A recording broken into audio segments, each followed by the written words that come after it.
What's up guys? I thought I would make a video because I just bought another drift car and I wanted to show it to you guys before I posted it on my Instagram. So I'm gonna go show you my drift car. You guys may or may not know, if you come from my Instagram or not, I have been drifting an S13 for the past 3 years, I think it has, and it has been to one competition where it got hit, which is in one of my other videos. So I decided to stop drifting that while I'm ahead because I do have a mint condition quarter cart, mint condition guards, doors, boot, everything like that to repair the car. So I thought, seeing the prices and how hard they are to get these days, it's probably better for me to restore it or keep it for later or save it as opposed to keep drifting it. So it got me thinking, what's a good drift chassis that everybody uses? I had a look, I was looking on Marketplace for a while there and I was struggling to find anything, and then 12:30 at night an ad was just posted. So I messaged the guy and went and had a look at it and ended up picking it up. I'm gonna go do a walkthrough on it with you guys, explain to you a bit about what I'm doing, and if you don't already know, what motor will be going in it. And as well, as you can see, partner with Haltech as well, which have kitted me out with all the ECU, all the wiring, everything like that. So I'll run you through just very lightly on what stuff I have there. Pause the video now and comment down below what you think I bought as my drift car. I'll give you guys a few seconds. So you've guessed in the comments what I'm getting, so I'm gonna go and show you guys what I got.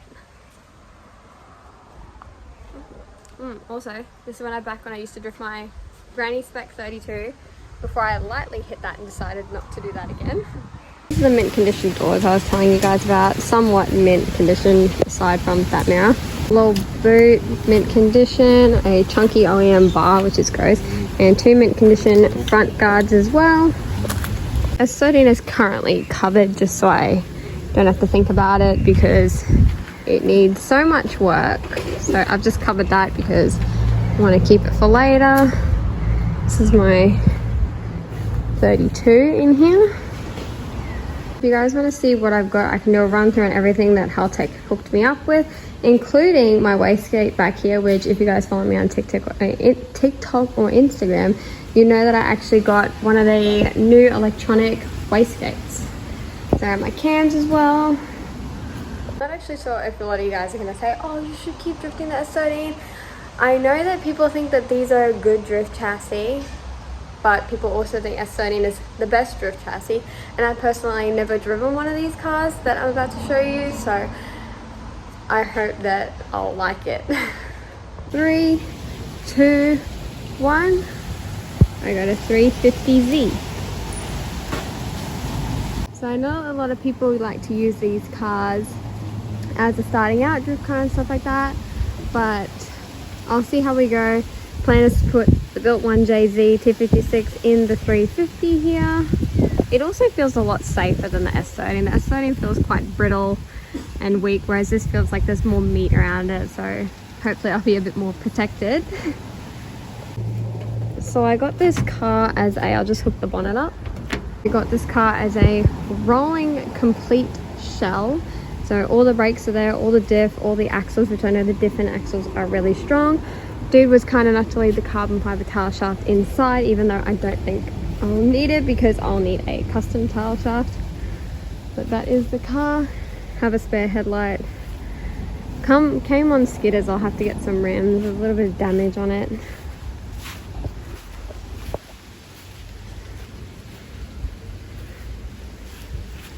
The guy did have a drift wing on it, so I was thinking about getting one of the ducktail lips. I don't know if it'll cover this second hole.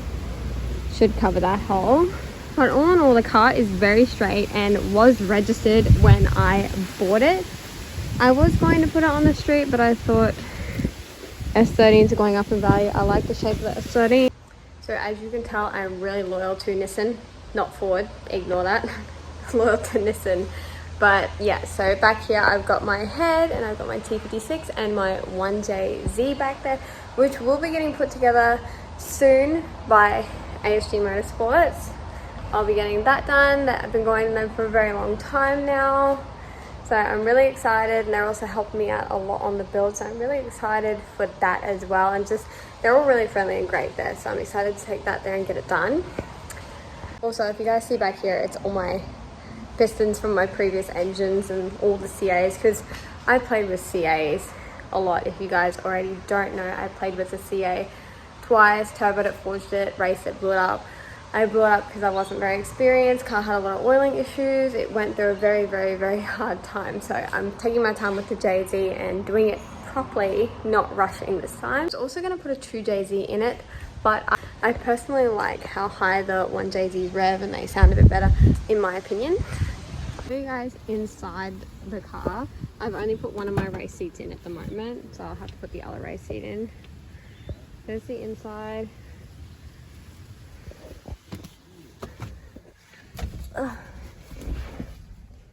Yeah, so the back is stripped because I don't know, speakers all work. It's really weird being in a car where everything works. So one thing I really love about this car as well, unlike my S13, this has everything works. So all that works, not that I'll need it because I got an IC7 race dash.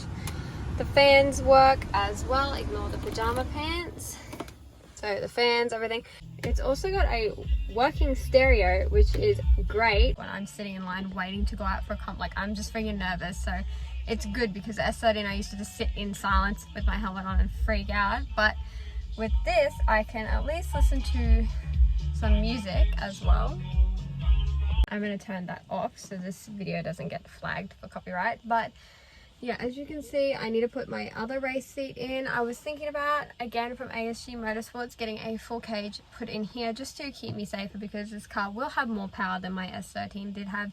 So it's probably safer for me to have a cage and have proper harnesses that come through the race seat, as opposed to the stock seat belts that it currently has. So all in all, as well, like the windows are really low and the doors are really high, so I feel a lot more protected in this than the S13. Fit well in the seats, obviously. I hope the shifter comes out here without too much trouble, and I will be putting a hydro handbrake just here so everything is within arm's reach for me, because this handbrake is, if you cannot see, this handbrake is like way back behind how far forward I need to sit because I'm quite small. So yeah, I thought saves buying the diff conversion, a diff, axles, 5-star hub conversion, like everything like that to convert the S13 to 5-star, because it's still 4-star. And by the time I bought axles, diffs, brakes, rotors, pads, everything like that, I would be out far more than what I actually paid for this whole car. I got this whole car pretty cheap because I seen it very quick, which was very lucky because I've been looking around for one of these for quite a while and had no luck. I did go and look at a 350Z a while back, and I think it was about 4.5 or 5 for the shell with no diff, no axles, no brakes. No diff, no axles, no brakes. So I think that what I got this for less than that. So that, yeah, was a really good deal. I'm happy with. Let me know what you guys think below, if you guys have drifted a 350Z before, if you guys have engine converted a 350Z, especially 1JZ, like comment below, tell me anything that you just want to tell me about the car, whether you loved it, whether you didn't like it. I myself personally find these blind spots quite huge compared to the S13, but then again, I'm not going to be looking here and here, I'm going to be looking out there. So fingers crossed, I'll just turn that off before it was on. So fingers crossed the blind spots won't worry me, but the door is so tall, it's like, it's above my shoulders. Oh my gosh, the door is above my shoulders, so I definitely do feel a lot safer in this, because my S13, everyone I would take in it wouldn't want to hop in it. They're like, oh, it feels like a Coke can. That was one of the most things people said. It feels like we're in a Coke can spaceship or something like that. Yeah. One time I did get pulled up by the police in the S13. It was a traffic cop, and he quoted me, I can still remember it to this day. He said, "You're driving around in 3/4 of a go-kart." And yeah, he wasn't very happy with that. So S13 is fun and all that, but all in all, it feels very, very, very weak compared to just sitting in here and just, yeah, in general. You guys can also subscribe if you want to see more, because we have a lot to do with the engine, and when I'm done, oh gosh, and when I'm done building the engine, we will be going to more comps, we will be driving around and getting stuff done to the car. I personally want to try wrapping the car myself, but then again, like, I need to save up to get money to wrap the car myself because it just looks really fun. So there's that. Still got to get the engine in the car, still got to get the box in the car. I need to buy a conversion, everything like that. So everything's just a huge list that I'm currently working down, ticking things off. But honestly, I couldn't do it without like the partnerships with Haltech and ASG and like Plazmaman also helping me as well. I've got a Plazmaman front facing intake manifold, which is coming in the post someday. They did tell me a 2 to 3 month wait on that because COVID, they're very busy, stuff like that. So I'm just waiting for that to come in the mail eventually.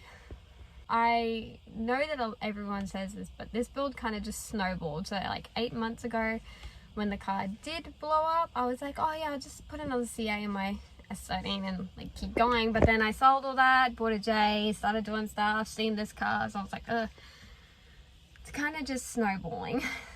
Another reason why I wanted to keep the S13 in one piece and not drift it was because for some reason I'm obsessed with CAs and I just really want to build another CA again. I really love, they're really strong, really revvy, like iron block.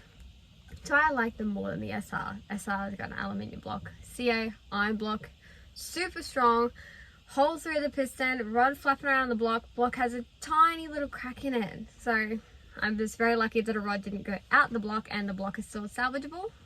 So yeah, let me know what you guys think about my 350Z and whether or not you have experience with 350Zs, any other videos you want to see, anything else you want me to talk about.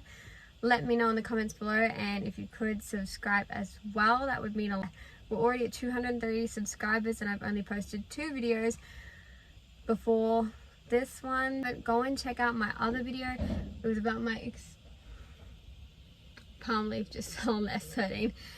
Anyways, if you haven't already, go and check out my recent video. It was of my first time drifting at a competition, and that's also where I got a very big hit in my S13. So if you guys want to go and see that, go have a look at the last video. I qualified 3rd, so that was really good out of 16 people, qualifying 3rd, being the only girl in the class. So that was great. So yeah, I can't wait to get back out there and do more competitive stuff in the 350Z. I still need to think of a name for it because we did call it S13 Sally, and a lot of people do know that one by Sally. The 32 had it for 6 years. Don't have a name for it. A name never comes to mind. Can't think of a name. A name doesn't stick, and I'm hoping that a name does stick for this one because I really want a name for this one, or something like cool to call it. Just instead of saying 350Z or the Z or stuff like that. Anyways, guys, thank you for watching. I just thought I'd do the reveal on YouTube just so I could talk more about the 350Z as opposed to just an Instagram post. So again, please, please, please, if you could subscribe, that would mean everything to me because I'm trying to get the channel up because I've gotten my Instagram up, but YouTube is lacking behind. If you want to have a look at anything else, head to my Instagram. You can see more on my S30, my 32, and then eventually more of the 350Z. And also head over to my TikTok if you want to see more car content. I went in a 1000 horsepower R32 over on my TikTok if you want to see that. But thanks for watching, guys, and please subscribe and look out for my next video.